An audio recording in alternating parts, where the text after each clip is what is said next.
Bonsoir à tous, merci de votre fidélité, merci de suivre Santé 10 et surtout d'être là même quand on change d'horaire, puisque c'est vrai qu'habituellement on est là de 20h à 21h et puis depuis quelque temps Santé 10 est de 19h à 20h. Merci de votre fidélité. Ce soir, on revient sur la maladie du lupus. Vous avez été nombreux à vous rapprocher de nous, à nous demander une deuxième émission sur le lupus.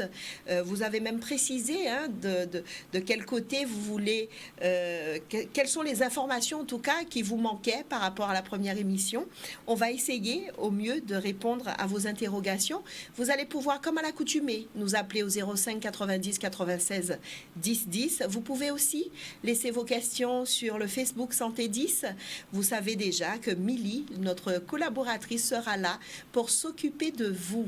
Eh bien, place tout de suite aux invités.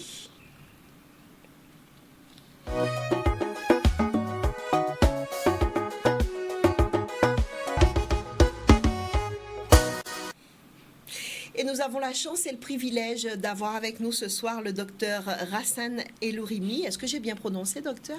C'est parfait, Brigitte, merci. Qui est donc médecin au centre hospitalier de Basse-Terre.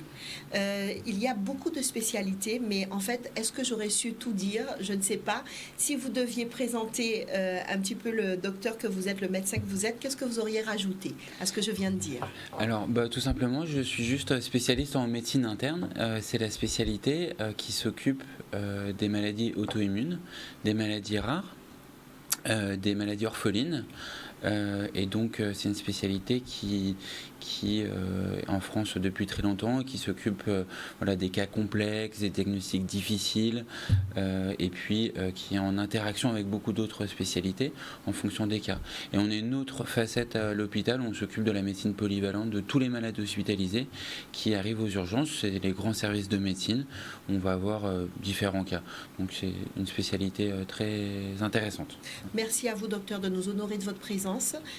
Nous connaissons votre planning très chargé. Vous trouvez toujours le temps de venir sur le plateau et d'échanger avec les téléspectateurs. À côté de vous, quelqu'un qu'on prend aussi énormément plaisir à recevoir ici, c'est Madame Tripoli, Nicole, qui est la présidente de l'association Lupus Guadeloupe et qui elle-même, depuis 33 ans, souffre du lupus. Merci Nicole d'être là. Merci à toi, Brigitte, de nous inviter. Comment ça va et cette santé? Ça va mieux. Je sors d'une infection gastro en même temps, mais ça va. Ça va, je récupère doucement. En tout cas, on a une jolie Nicole sur le plateau. Donc, normalement, ça devrait aller juste à côté de vous. Elle est infirmière libérale. Et bien sûr, elle va nous dire tout à l'heure comment elle est en rapport avec les personnes atteintes de lupus. C'est Madame Desplan-Cellini Véronique. Bonsoir, Véronique. Bonsoir, Brigitte. Je suis infirmière libérale, mais en fait, le lupus, je l'ai approché lorsque j'ai travaillé en dialyse au centre de néphrologie de Saint-Denis. D'accord. Et on a eu beaucoup de patientes d'origine maghrébine, africaine particulièrement, arrivées dans notre service pour la dialyse parce qu'elles étaient arrivées au stade terminal de leur pathologie néphrotique. On va en parler en détail dans un court instant. Je vous propose, si vous êtes d'accord, qu'on puisse regarder une petite vidéo qui ne dure même pas 2 minutes et qui essaye d'expliquer un petit peu ce que c'est que le lupus. Bien sûr, docteur, vous allez après compléter cette petite vidéo. Tout de suite, c'est pour vous, chers téléspectateurs. Elle a 36 ans et est atteinte depuis 2 ans et demi d'un lupus, diagnostiqué à la suite d'une pleurésie. Depuis, elle est suivie régulièrement à l'hôpital et suit un traitement quotidien. Le lupus, c'est une maladie auto-immune chronique qui touche 5 millions de personnes dans le monde, principalement des femmes entre 15 et 45 ans. C'est une maladie générale qui touche beaucoup d'organes. Et principalement la peau, les articulations, puis après le rein, le cœur, le système nerveux, et dont on pense que le mécanisme c'est une réaction anormale de défense de notre organisme qui, au lieu de se défendre contre des infections ou des particules extérieures, va se retourner contre les organes du corps. Les premiers signes cliniques peuvent être visibles sur la peau ou plus insidieux, touchant les articulations. Une jeune femme qui a des douleurs articulaires et des inflammations avec l'articulation, les poignets qui sont un peu chauds, un peu rouges, et qui a en plus des rougeurs sur la peau, ça doit faire penser au lupus. Dans les formes les plus fréquentes qui sont bénignes, le traitement de base est un antipaludéen à base de quinine. On peut également prescrire de la cortisone lors des poussées de la maladie. À l'heure actuelle, la recherche sur le lupus s'oriente vers les biothérapies qui concentrent tous les espoirs. Bon, on a une petite coupure sur notre vidéo, mais docteur Racine et le Rémi, il fallait compléter un petit peu cette vidéo et expliquer aux téléspectateurs qui n'ont pas vu d'ailleurs la première émission ce que c'est que le lupus. Comment auriez-vous expliqué avec des mots simples? Alors, pour reprendre les mots du professeur Harley, qui est très connu, qui a un grand nom de la médecine interne, donc c'est vrai que c'est une maladie, comme il a dit, auto-immune, chronique. Malheureusement, quand on a un lupus, lorsqu'on va le débuter à 20 ans, 30 ans, généralement on va le garder toute sa vie. Alors, après une certaine période, il va partir quasiment spontanément. On n'est pas gêné après 70 ans, 80 ans, mais voilà, il va rester 30 ans, 40 ans, donc il est défini comme ça, comme chronique.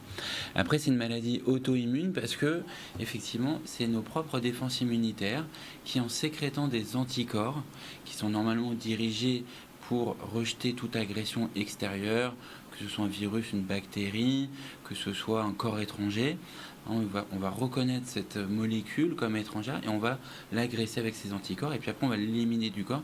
Et bien là, la reconnaissance comme quelque chose d'étranger est déréglée, il y a un dérèglement immunitaire et on reconnaît ses propres cellules comme quelque chose de pathologique et on les agresse. Donc on a une agression des cellules de la peau, une agression des cellules du poumon, une agression des cellules du rein et ça en fait vraiment les symptômes de la maladie. Donc c'est une maladie chronique, c'est une maladie auto-immune, c'est une maladie qui touche principalement les femmes pour 9 cas sur 10. Pourquoi, docteur? Alors, est-ce qu'on sait pourquoi? On pense que c'est un rôle hormonal évidemment, mais on sait que voilà, les hormones présentes chez la femme mais pas chez l'homme peut expliquer cela. Après, les axes de traitement n'ont pas abouti à permettre de jouer forcément sur ce domaine-là. C'est une pathologie qui touche plus fréquemment les groupes ethniques afro-caribéens. Donc dans les Antilles, la prévalence est plus forte et les maladies sont plus sévères. On sait aussi qu'en Afrique... Là aussi, on a quelque chose qui pourrait justifier cela? Non, c'est pas trop. Probablement, ça doit être un bassin génétique, de l'épigénétique, où il y a des groupes retrouvés comme ça. On a certaines maladies qui peuvent toucher plus la population asiatique, d'autres maladies qui touchent plus la population caucasienne, on dit, et qui survient, qui peut survenir assez tôt, même des fois chez les enfants, sinon on va dire plutôt entre 20 ans le début, et qui se présente d'une manière assez stéréotypée, avec effectivement des douleurs articulaires, des gonflements articulaires, où les articulations font mal la nuit, gonflent, sont chaudes. Ça peut être ceux du poignet, de la main, des genoux, des chevilles, des pieds. On a aussi des plaques cutanées sur le visage, sur ce qu'on appelle les pommettes, le masque de loup, d'où le nom de la maladie, le lupus. Et on a après d'autres signes plus rares, mais on retrouve de la fatigue, de la fièvre des fois, on retrouve des anomalies biologiques assez importantes, et puis on peut avoir des atteintes plus sévères, et notamment toute la gravité de la maladie, c'est l'atteinte du rein, et ma collègue pourra en parler, qui peut amener à des insuffisances rénales terminales, l'atteinte du cerveau, l'atteinte du cœur, du poumon, etc. C'est une maladie de système, elle peut toucher tous les organes. C'est une maladie grave. Et c'est une maladie qui peut être très grave parce qu'il y a des débuts foudroyants chez certaines patientes. On a aussi la gravité plus en Guadeloupe, c'est plutôt le retard diagnostique. La maladie, si elle n'est pas contrôlée, si elle n'est pas traitée, elle va s'amplifier semaine après semaine, mois après mois. Et alors qu'il aurait été très simple de traiter la maladie les premiers mois, si on la laisse traîner 6 mois, 1 an, parce qu'on est mal orienté, parce qu'on n'a pas fait le bon diagnostic, là, on se met en danger. On a une maladie qui est très sévère sur le plan inflammatoire et qui va être beaucoup plus difficile à traiter, qui va se compliquer de plusieurs manifestations graves. Nicole, pour ceux et celles qui prennent en cours l'émission, on va rappeler que vous êtes la présidente de l'association Lupus Guadeloupe. Voilà 33 ans que vous souffrez de cette maladie. Comment ça a commencé ? J'ai eu des douleurs articulaires assez importantes. Vous vous rappelez, vous aviez quel âge? 18 ans. D'accord. Je venais avoir 18 ans. D'accord. Tout juste 18 ans. Et alors? J'ai eu des difficultés à sortir du lit un matin. D'accord. Donc mes parents ont pensé tout de suite que c'était dû à une phlébite ou j'ai eu un choc au niveau de la jambe. Donc on m'a amené chez le médecin traitant. Le médecin traitant n'a pas compris, donc on m'a orienté vers un cardio. Et du cardiologue, je me suis retrouvée à l'hôpital. Et puis 3 mois après, bien 3 mois après, le médecin est venu m'annoncer que je suis atteinte d'un lupus. Voilà. Ça s'est fait comme ça. Est-ce que Véronique peut nous parler de cette expérience vécue au moment de la dialyse avec les patients qui étaient atteints de lupus? C'est une c'est une aventure parce qu'en fait, une fois qu'ils arrivent chez nous en dialyse, ils y sont pour assez longtemps. Et le plus souvent, comme disait tout à l'heure le médecin, ce sont des gens qui, pour la plupart, qui venaient de l'Afrique, qui en fait étaient malades sans le savoir, sans savoir ce qu'ils avaient. Et arrivés en France, ils se retrouvaient en fait aux urgences et on leur annonçait de but en blanc, là, vous allez devoir vous faire dialyser puisque vos reins... Et puis quand on arrive au moment de quand on arrive au moment de la dialyse, c'est quand même on arrive à un stade grave. Ça leur fait une double peur en fait, parce que déjà ils ne comprenaient pas ce qu'ils avaient auparavant, et ensuite on leur parle maintenant du rein qui ne fonctionne plus, donc ils s'imaginent que c'est terminé, c'est la fin du monde. Donc nous, l'équipe paramédicale, notre devoir, c'est d'abord de les rassurer, d'apporter le nombre d'informations qui seraient appropriées pour eux, pour qu'ils puissent comprendre et qu'ils puissent quelque part s'approprier cette dialyse, puisque le plus souvent, ils viennent presque 4 fois par semaine. Pour certains, c'est 3 heures, 4 heures, branchés à une machine. Le sang qui circule à l'extérieur, c'est une expérience qu'ils ne connaissaient pas du tout. Et nous, en fait, on avait un point d'honneur dans le centre de dialyse où je travaillais, de vraiment les accompagner pour qu'ils soient moins effrayés. Parce que ça se voyait sur leur comportement. Dans la salle d'attente, ils étaient toujours à part et ils regardaient... et anxieux de ce qui va se passer. Ils regardaient autour d'eux et avec cette sensation que je suis quelqu'un de diminué et on ne peut rien faire de mieux pour moi que cela. On va revenir tout à l'heure sur le sujet. Habituellement, il est vrai qu'on commence à prendre les appels téléphoniques à partir de la demi-heure. Mais je vous l'ai dit, je vous ai dit franchement qu'il y avait une forte demande pour cette deuxième émission. Et donc, le téléphone sonne depuis 19h. Donc, on va donner déjà la parole aux téléspectateurs. On va déjà dire bonsoir à Amélie. Brigitte, bonsoir à tous. Vous avez du monde avec vous au téléphone? Oui, du monde avec nous au téléphone. Quelqu'un qui souhaite témoigner.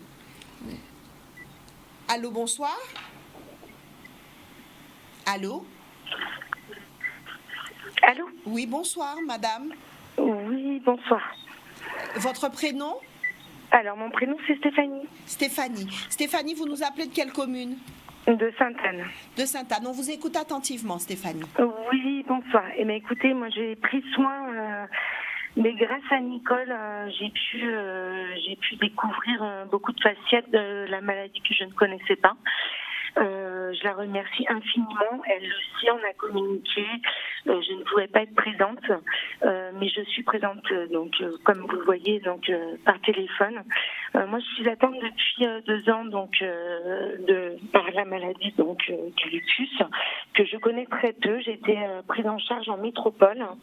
Je vis en Guadeloupe les 3 quarts du temps. Et en fait, sachez que merci la Guadeloupe et merci au docteur et l'ourémie à toute l'enceinte, car j'ai un suivi depuis que j'ai été prise en charge par le CHBT, qui n'a rien à voir avec ce que j'ai pu avoir ailleurs. C'est-à-dire que le gros souci de notre maladie, c'est qu'on peut être transporté d'un médecin à un autre et que ça ne s'arrête jamais. Et là, très concrètement, ça a été très rapide. Donc là, les traitements sont en cours et je pense et j'espère que ça va aller mieux. Alors Stéphanie, est-ce que c'est indiscret de vous demander votre âge ? Non, pas du tout, j'ai 42 ans. Vous avez 42 ans et vous dites que ça a commencé il y a 2 ans. Exactement, j'ai une autre maladie auto-immune de la thyroïde, donc également. Très bien. Et ça a commencé comment ? Vous vous êtes senti comment ? Alors comment ça a démarré, c'est grâce également encore une fois à la Guadeloupe, à un docteur dermatologue à Sainte-Anne, le docteur Müller. C'était son premier jour qui a détecté sur ma peau effectivement des rougeurs complètement anormales et c'est venu de là. J'avais également d'autres choses, des douleurs articulaires et une toux incessante. 2 ans après, comment vous sentez-vous ? Écoutez, on va laisser faire les traitements. Et on verra. De mieux en mieux, on va dire. On vous dit merci Stéphanie pour votre appel. Merci à vous, merci beaucoup à l'association. Merci du témoignage et on vous souhaite beaucoup de courage pour la suite. Merci à vous. Bonne soirée. Merci. Milly, est-ce qu'on peut revenir sur les questions dans un petit moment ou est-ce que vous avez du monde toujours au téléphone ? Alors non, j'ai juste Victoria du Lamentin qui demande à Dr Elohimi. J'ai du mal à comprendre que mon stress a pu déclencher le lupus. Expliquez-moi, j'ai du mal à comprendre qu'on me dise que c'est le stress qui m'a donné cette maladie. Docteur ? Oui. C'est une vérité, le stress peut donner le lupus. C'est une vérité, bien sûr. Alors, on ne sait pas totalement l'expliquer parce que vous savez qu'en médecine, on ne sait pas tout. On pourrait résumer que sur l'ensemble des connaissances actuelles du corps humain, on n'en est que qu'il y a peut-être 10-20% et qu'il y a encore beaucoup de mécanismes dans les pathologies qu'on ne saisit pas. Alors, ce qu'on peut dire, en tout cas sur le lupus, c'est que c'est une maladie inflammatoire et que dans le corps humain, il y a des protéines de l'inflammation qui sont assez compliquées. Il y en a des centaines. Mais une fois qu'on a un trigger, un déclenchement de cette cascade inflammatoire, la maladie va partir. Et on sait qu'il y a une molécule de l'inflammation qu'on appelle l'interféron, qui est la molécule clé pour le lupus. Alors, un stress, on sait que ça a des désordres biologiques. On a pu constater dans plein d'études que quand les gens sont soumis à un fort stress, ça entraîne, lors des prélèvements sanguins, l'apparition de protéines de l'inflammation, de cytokines inflammatoires, d'antioxydants. On voit qu'il y a des réactions biologiques. Le stress, quand il est ressenti par un malade, c'est des idées, c'est l'annonce d'un décès, c'est quelque chose qui, de l'ordre du psychologique, mais il se traduit très bien aujourd'hui dans la prise, dans les dosages biologiques par des éléments, et aussi maintenant sur l'IRM, on voit des choses dans le cerveau qu'on ne connaissait pas encore il y a 10 ans. Donc il est évident que dans 10 ans, on saura répondre parfaitement à cette question. Pour l'instant, on sait très bien que ça déclenche des poussées, exactement comme le soleil va déclencher des poussées sur un lupus, comme le tabac peut entraîner aussi également des poussées, parce que ça c'est des déclenchements d'inflammation au niveau biologique. Alors, moi, il y a quelque chose qui m'a interpellée, étonnée fortement. Dans les petites recherches que j'ai pu faire, j'ai trouvé que tomber enceinte et accoucher pouvait déclencher le lupus. Alors, oui. Effectivement, donc c'est pas débattu parce que c'est communément admis, mais c'est pas non plus extrêmement. Il y a eu beaucoup d'études qui ont été faites pour savoir si le lupus entraînait un risque de grossesse. Comme on a dit précédemment que ça touchait principalement les femmes et que pendant la grossesse, au niveau hormonal, il va y avoir une explosion des hormones biologiques, on a toujours cette inquiétude que une grossesse est une période à risque. Et effectivement, pour les femmes enceintes qui ont un lupus, il y a plus de complications que les femmes enceintes normales. On sait aussi également que les femmes qui ont un lupus, lors de la grossesse, vont entraîner plus de poussées. C'est avant une notion qui interdisait à toute femme qui avaient un lupus d'avoir des enfants. Maintenant, c'est une notion qui est totalement tombée en désuétude. On peut tout à fait avoir un enfant, mais c'est vrai qu'il faut avoir un minimum d'encadrement, un minimum de suivi, et il y a des règles d'or pour que tout se passe bien. Il ne faut pas être en poussée au moment du désir de grossesse, il ne faut pas avoir des traitements très forts ou sortir d'une poussée très récente, avoir une atteinte rénale très grave. Ça, c'est la première chose. Il faut que la maladie soit un petit peu calme. Donc, des fois, il faut attendre quelques temps, 6 mois, 1 an, que l'horizon s'est éclairci. Après, il faut bien savoir aussi qu'il y a beaucoup de médicaments qu'on va devoir changer pour ne pas avoir de risque de toxicité fétale. Et donc, il y a certains traitements qu'on utilise avec beaucoup d'aisance dans le lupus qu'on va arrêter 3 mois, 6 mois avant le début de la grossesse. Parce que les médicaments restent dans le sang. Donc, on a un délai de 3 mois, 6 mois pour introduire d'autres médicaments qui seront tout à fait supportés et qui n'auront aucune complication. Il faut savoir qu'il y en a, donc il n'y a pas de souci. Comme ça, la grossesse se passe dans de bonnes conditions. Et après, il y a une surveillance un petit peu particulière pour le fœtus en raison des complications qui peuvent se passer, parce que pour la grossesse, pour bien résumer, il peut y avoir un risque de poussée, donc plutôt pour la mère. Il peut après y avoir des complications de retard de croissance, d'avoir un petit fœtus, un bébé qui ne va pas bien grossir, et des problèmes essentiellement au niveau du cœur du bébé. Donc il y a une surveillance particulière par l'équipe d'obstétrique sur le fœtus, avec des enregistrements du cœur réguliers de l'enfant. C'est tout. Nicole, vous êtes maman ? Oui. Oui. Comment ça s'est passé J'ai eu ma maladie juste après. Juste après. Juste après, ouais. Et vous pensez que ça a été l'élément déclencheur ? Je pense, oui, ça a été déclaré, enfin, ça a été confirmé, ça a été l'élément déclencheur, tout à fait. Juste après la grossesse, quelques mois après, oui. Et vous avez eu d'autres enfants après ? Non, j'ai pas pris le risque. D'accord. Parce qu'avant, comme dit le docteur, c'était pas aussi facile que maintenant. Maintenant, c'est autorisé, mais avant, c'était assez compliqué d'avoir une grossesse avec un lupus. Les choses se sont améliorées. Milly, nous sommes déjà avec vous, donc tant qu'à faire, on va répondre un maximum aux questions des téléspectateurs, puisque je le rappelle, on revient sur ce thème, sur cette maladie, le lupus, à la demande des téléspectateurs. Et vous avez d'autres questions, Milly ? Oui, une question de Vanessa de Vieux-Fort qui demande si les soins sont possibles à domicile avec les infirmiers libéraux. Les soins sont possibles. Oui. Alors oui, mais à quel stade ? Parce qu'un lupus, est-ce que le lupus a besoin d'être soigné ? Ça dépend. Voilà, ça dépend des. Comment dire ? Ça dépend de la situation en fait. Si effectivement, lors d'une poussée de lupus, cette personne nécessite des soins infirmiers à domicile, nous sommes tout à fait aptes, puisque pour la plupart d'entre nous, nous arrivons sur le terrain avec notre bagage institutionnel, puisqu'on ne sort pas d'école sans passer par la case institution avant d'arriver sur le terrain. Donc la personne qui est malade peut tout à fait faire appel à une infirmière si elle en a besoin selon la situation, effectivement. Alors, la transition est toute faite. Je pense qu'il faut quand même qu'on parle des symptômes et puis parler aussi du traitement parce que je crois que cette question nous emmène d'abord à cette phase-là. Bien sûr. Alors, les traitements, donc c'est vrai que... Déjà, docteur, comment on diagnostique le lupus ? Alors, comment on le diagnostique ? Donc, généralement, c'est des patients qui sont alertés par leurs propres symptômes ou qui sont adressés par des médecins généralistes ou qui arrivent aux urgences dans une situation assez critique. Donc, on a des signes cliniques, comme je les ai énumérés précédemment, les douleurs articulaires, l'éruption sur le visage, certaines anomalies biologiques qui vont nous évoquer ce tableau. Et donc, on va tout simplement le confirmer avec la mise en évidence des anticorps qui sont spécifiques du lupus. On en a, on va dire, 5 qu'on peut doser partout dans le monde. En Guadeloupe, ils sont dosés à Paris, mais on a les résultats très très vite.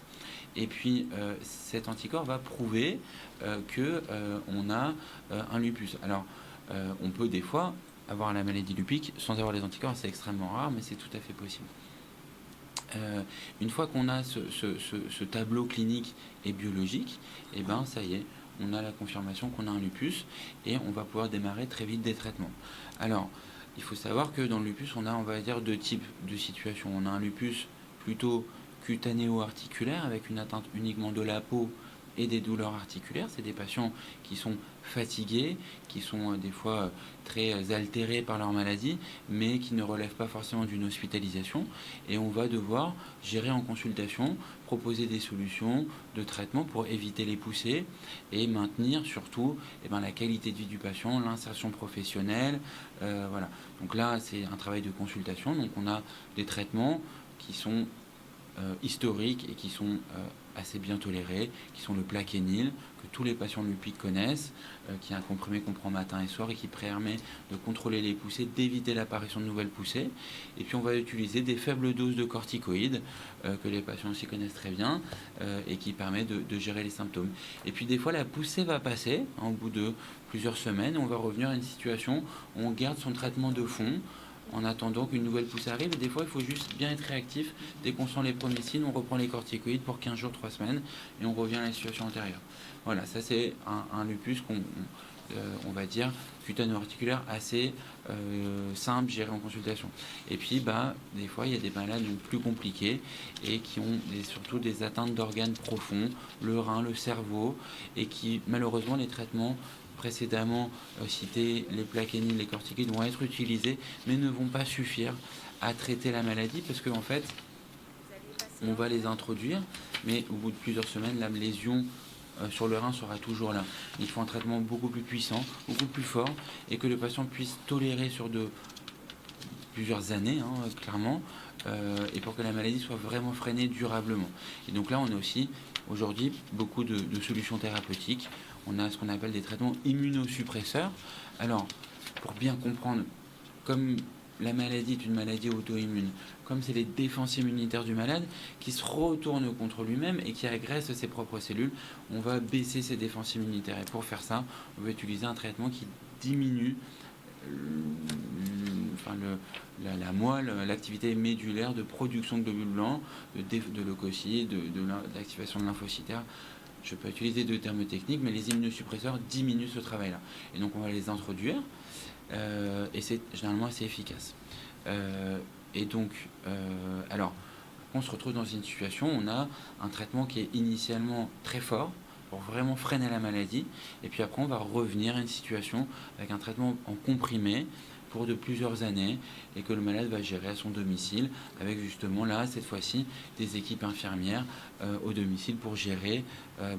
Des fois ça peut être tout simplement l'aide au pilulier, l'administration des traitements, puis des fois ça peut être des traitements IV qu'on fait à domicile, des fois ça peut être la globalité des soins infirmiers qu'on peut faire à domicile, et maintenant qui sont très étendus, très larges, et qui sont indispensables pour nous, parce que des fois, aujourd'hui, la situation, c'est si on n'est pas à la consultation, on va à l'hôpital, mais à un moment, il y a des situations intermédiaires qu'on n'a pas les outils pour gérer, et du coup, tout le réseau infirmier libéral, ça permet d'avoir une continuité des soins, d'être alerté quand il y a une situation qui ne va pas, de pouvoir être en confiance, de faire sortir un malade d'hospitalisation et de continuer les soins à domicile.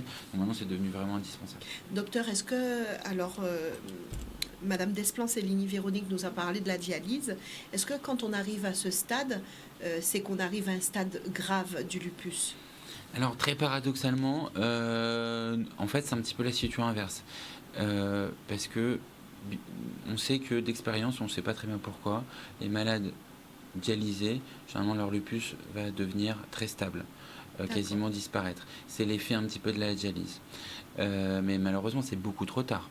C'est-à-dire que l'objectif premier d'un patient qui a un lupus avec une atteinte rénale, c'est de tout faire justement pour éviter la dialyse. La dialyse est vécue par les médecins comme un échec, un des traitements, de la prise en charge du malade. Et pour ça, il y a en fait deux situations qui amènent à ce défaut de prise en charge. C'est le retard diagnostique. Si le malade arrive à un stade beaucoup trop tardif, beaucoup trop grave, malheureusement, on va avoir des difficultés à revenir à un rein préservé. Et après, une autre situation qui est malheureusement la plus fréquente et ce qui est très difficile, c'est que le rein, ça fait pas mal. C'est-à-dire qu'on peut tout à fait avoir son lupus calmé sur le plan clinique, on n'a pas de signe cutané, on n'a pas de douleur articulaire, mais malheureusement le rein est en train de souffrir de manière totalement secrète et asymptomatique. Et là, c'est de la faute du médecin, c'est-à-dire qu'on doit être très vigilant sur les signes biologiques. Si le rein, alors c'est pour ça que tous les patients lupiques ont des prélèvements réguliers sur les urines. On recherche le sang dans les urines, on cherche les protéines pour savoir si le rein est en train de souffrir. Et c'est pour ça qu'on fait des biopsies rénales répétées, régulières, pour savoir si malgré tout ça, le rein ne continue pas à être attaqué par la maladie lupique, parce qu'il faut des fois continuer à intensifier les traitements pour permettre vraiment une amélioration sur le rein. Des fois, et aussi l'autre situation, c'est les gens qui arrêtent leur traitement, parce que une maladie chronique impose du fait une rigueur exceptionnelle pour les patients. C'est pas habituel à un âge jeune de prendre autant de médicaments, d'être aussi malade, et les gens craquent. C'est comme toute chose. Un sportif de haut niveau, à un moment, les entraînements, il en a marre, il arrête. Un malade, c'est pareil, à un moment, il en a marre. Ça fatigue. On veut passer à autre chose, on veut des fois oublier, mais malheureusement, la maladie, elle va progresser à ce moment-là, pas heureusement tout le temps, mais dans certaines situations. Et donc, du coup, c'est des fois des malades qui, en arrêtant leur traitement, se retrouvent des années après avec une maladie qui a progressé et qui sont amenés à la dialyse. Alors, j'en profite aussi pour dire qu'il y a des expériences de greffe rénale chez les patients lupiques, parce que les immunosuppresseurs qu'on utilise dans la greffe sont aussi des traitements qu'on peut utiliser dans le lupus. Et donc des fois, on arrive à greffer ces patients. Je ne sais pas dans votre expérience si vous avez eu pas mal de patients greffés qui sont sortis de la dialyse grâce à la greffe. En fait, c'était assez complexe du fait de, la sphère sociale. Certains des patients avaient du mal en fait à suivre le parcours soins qui leur était proposé, puisqu'avant la greffe, il y a toute une batterie d'examens à faire et il faut être assez régulier aussi dans la prise des traitements. Donc l'échec était plutôt de ce côté-là. La sélection qui était faite était assez minime, puisque la plupart d'entre eux n'avaient pas le suivi qu'il fallait justement pour prendre l'importance du parcours soins qui leur était proposé vers la greffe. Donc ils étaient pour la plupart voués à rester en dialyse jusqu'à la fin. Vous en avez, vous, docteur, des patients qui ont eu droit à la greffe et pour qui ça s'est bien passé? Alors, oui, quelques-uns, pas beaucoup. Quelques-uns, ça s'est très bien passé. Alors pour rebondir, moi j'ai travaillé 10 ans au CHU d'Avicenne qui était voisin du centre de Saint-Denis, donc je tout à fait, c'est des malades effectivement qui ont des grosses difficultés sociales. À s'organiser. De langue, maîtriser le français, un patient migrant qui vient d'arriver sur le territoire, ça peut être très compliqué. Du coup, tout devient extrêmement compliqué. Puis la prise en charge des droits sociaux, quand on est dans ces genres de maladies-là, et ça nous permet de discuter de la prise en charge sociale, il faut absolument avoir un environnement social autour, optimisé. Donc bien sûr être à 100%, avoir une mutuelle, parce que ça permet de gérer des frais que des fois on n'a pas tout à fait dans le 100%, notamment quand on est hospitalisé. L'aide des associations pour plein de conseils qui permettent d'aider sur plein d'aspects, d'avoir le recours à d'autres spécialistes de santé, tout ça c'est très important. Nicole, comment vit-on avec le lupus? Est-ce que ça demande une alimentation particulière? Ça demande toute une organisation, déjà la prise de médicaments tous les jours. Donc c'est vrai que pour éviter, comme disait Dr Elohimi, d'éviter d'arrêter le traitement. Et c'est un traitement relativement lourd en fonction de la pathologie, puisqu'il ne faut pas oublier que chacun a son propre lupus. Donc c'est une vie au quotidien avec les douleurs. Donc ça, on vit avec. Au fil de l'eau, je me suis habituée, on va dire, à part lorsque je suis en poussée. Donc c'est tous les matins, le temps de prendre les médicaments, que les choses se tassent, et ensuite on peut démarrer la journée tranquillement, et en fin de journée, les douleurs le plus souvent reviennent. Mais avec une bonne hygiène de vie, un sport, une activité physique adaptée, une hygiène alimentaire correcte, en évitant trop de gras, trop de sel et trop de sucre, on arrive à vivre tant bien que mal avec son lupus. Le lupus, parce que c'est pas le mien. On doit faire du sport, docteur, et on doit avoir une hygiène alimentaire particulière quand on a le lupus.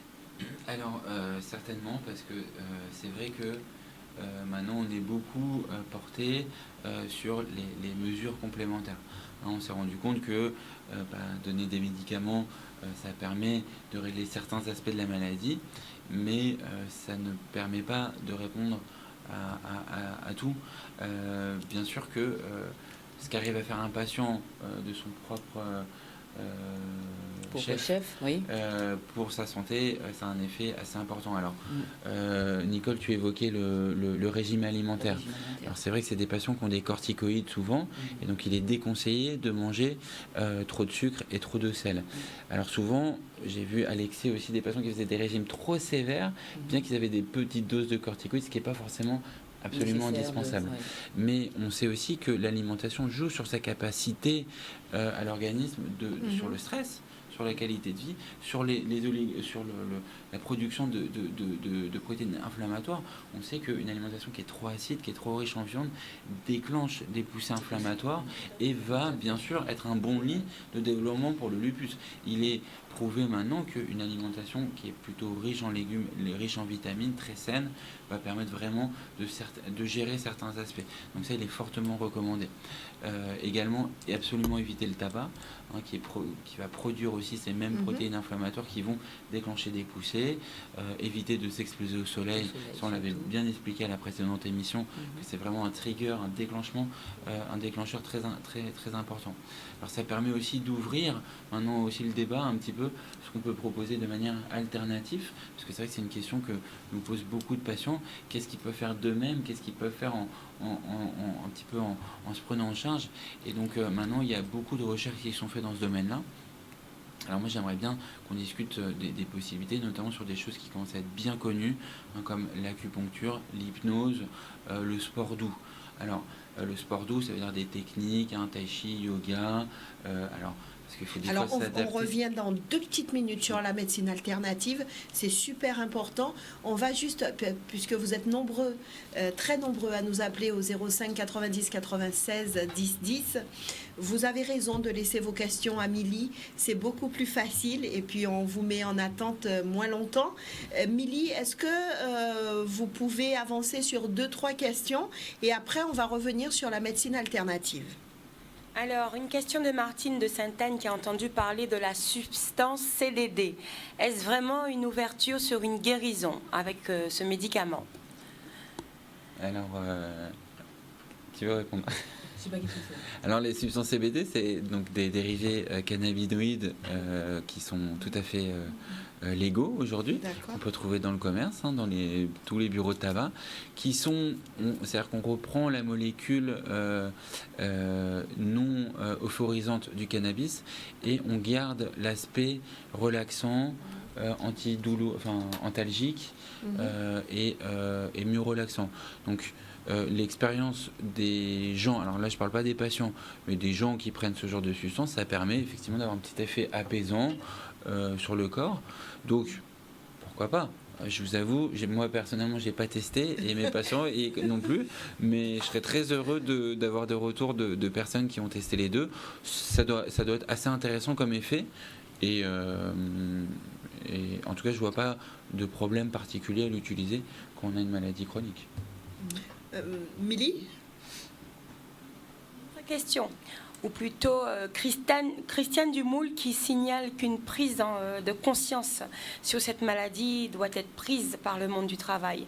Parce qu'il y a beaucoup d'intolérance, les patrons, les collègues ne comprennent pas parfois que les malades du lupus soient fatigués, soient à bout.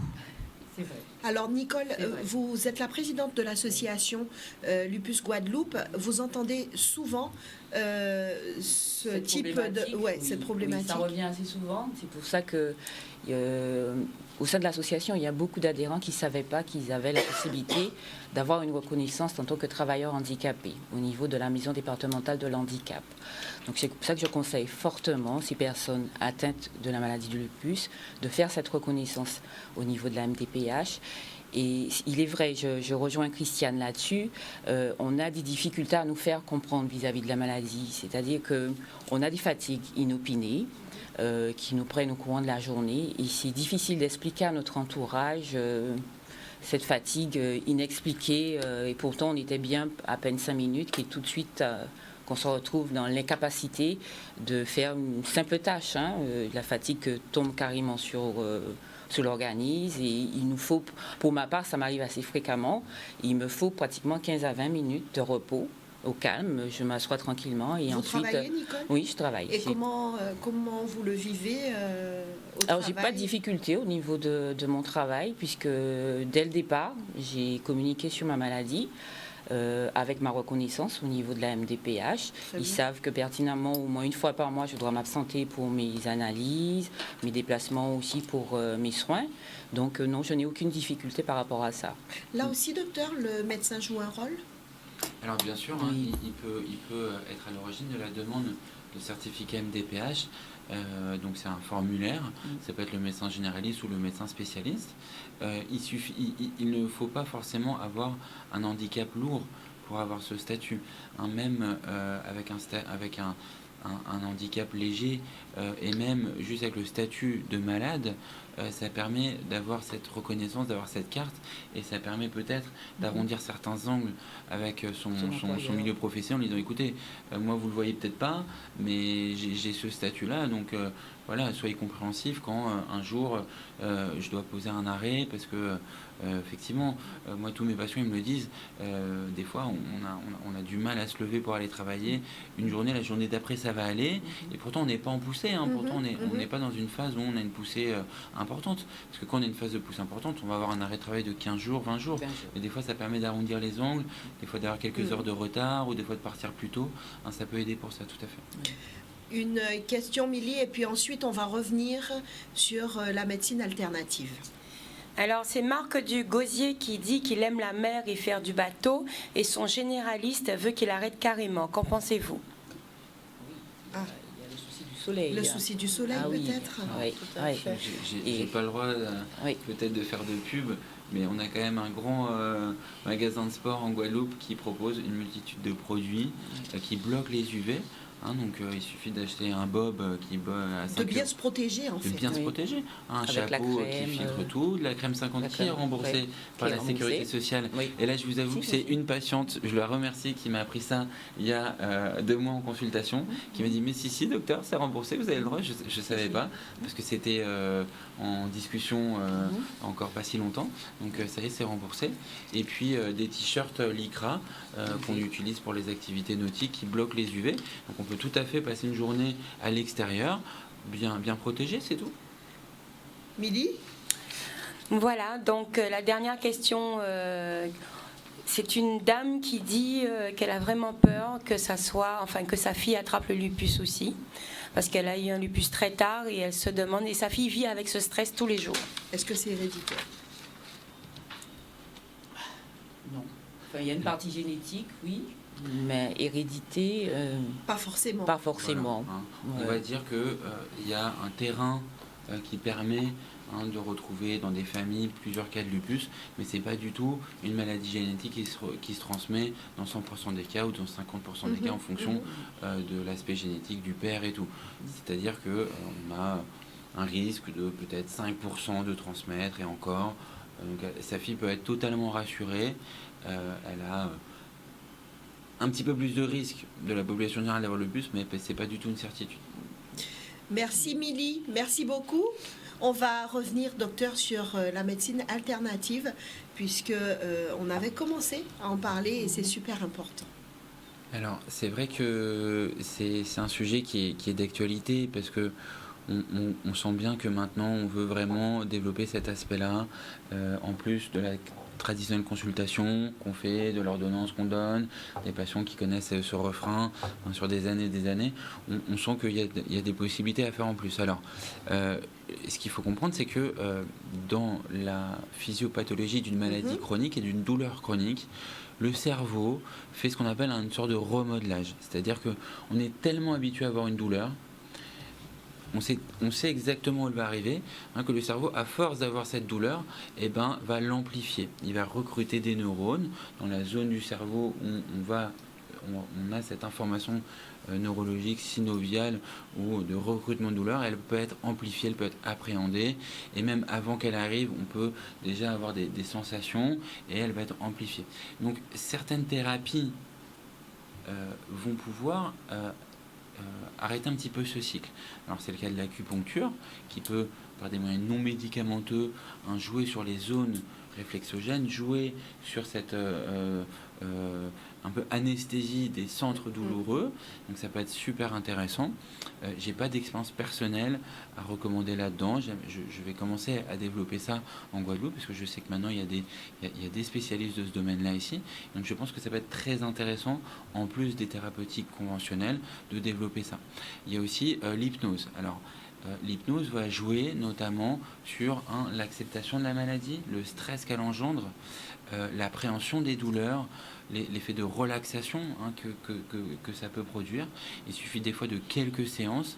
Ça va peut-être pas convenir à tous les patients, mais on voit bien qu'il y a des patients qui sont aussi dominés par l'anxiété, la peur d'une nouvelle crise, l'appréhension que ça peut occasionner dans leur gestion de leur vie quotidienne.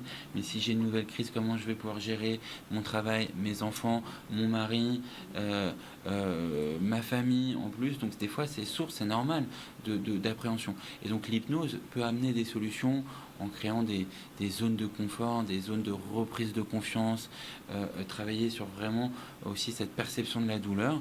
Il y a des grands spécialistes de ce domaine-là, et donc je pense que ça peut vraiment aider les patients à mieux essayer de contrôler par de l'auto-hypnose, parce que vous savez qu'ils vont avoir des séances avec un spécialiste, puis après ils vont avoir des exercices à faire eux-mêmes au quotidien, dès qu'ils sentent une bouffée d'anxiété, dès qu'ils sentent une douleur venir, de pouvoir mieux gérer, mieux affronter cette douleur-là. Alors le sport doux, représenté par le yoga ou représenté par d'autres techniques, permet de reprendre confiance en son corps, de le remuscler, de travailler la souplesse qui permet de refaire travailler les articulations, et au niveau biologique va permettre d'augmenter les défenses immunitaires, de diminuer ces protéines inflammatoires, ces cytokines inflammatoires qui sont le berceau un petit peu du lupus, et d'essayer de contrebalancer tout ça. Donc maintenant c'est fortement recommandé, et je suis certain qu'avec Nicole on va pouvoir travailler un réseau pour adresser facilement ces patients-là, parce qu'il faut savoir que ces spécialités sont maintenant, dans une grande majorité des cas, remboursées soit par la Sécu, plus souvent par une mutuelle, au moins 2-3 séances par an. Et si vous voulez vous renseigner, vous pouvez aussi vous rapprocher de l'association Lupus Guadeloupe. Nicole, un numéro de téléphone pour joindre l'association? Le 90 63 19 36. Sur les réseaux? Sur le réseau, la page Facebook. On n'a pas encore de site internet, mais on a une page Facebook, Association Lupus Guadeloupe. Et on tombe facilement dessus. On tombe facilement. Donc venez nous rejoindre, puisqu'on a déjà quand même pas mal de dates, sans interrompre de belles activités qui nous attendent. Donc sur Basse-Terre, puisqu'il y a une forte demande sur Basse-Terre. Donc on aura des ateliers, on va reprendre lupus et reins, lupus et grossesse. Donc voilà, les dates seront communiquées sur la page Facebook. N'hésitez pas à la page Facebook, Association Lupus Guadeloupe, ou encore 06 90 63 19 36. Merci à vous d'être venue. Madame Desplan-Céline Véronique, infirmière à domicile, un petit mot de la fin? Le petit mot de la fin, je dirais que nous avons la capacité de s'occuper des patients atteints de lupus, dans le sens où la plupart d'entre nous, quand même, avons ce désir de s'informer. Donc, nous avons aussi le devoir d'aller chercher des informations pour rassurer les patients. Et nous avons aussi une formation professionnelle que nous utilisons presque tous, dans le domaine de la douleur particulièrement. On peut accompagner certains patients par rapport à toutes ces techniques. Il y a certains infirmiers qui se sont formés à l'hypnose. Donc nous avons la capacité de pouvoir nous occuper d'eux. Vous l'avez compris, chers téléspectateurs, tout se met en place pour qu'on puisse s'occuper de vous et vous aider au maximum si vous avez en tout cas cette maladie, le lupus. Merci docteur, merci Nicole, merci Véronique, et puis merci à vous, chers téléspectateurs, de nous faire confiance et de nous suivre tous les jeudis. Rendez-vous jeudi prochain, on va justement parler de ce métier, quand vous êtes infirmier libéral, Ce n'est pas toujours chose facile. On va rentrer dans les détails jeudi prochain de 19h à 20h. Merci Milly, merci Daniel à la réalisation ce soir. Et nous, on se donne rendez-vous jeudi prochain, même lait, même télé, Zoja Connect.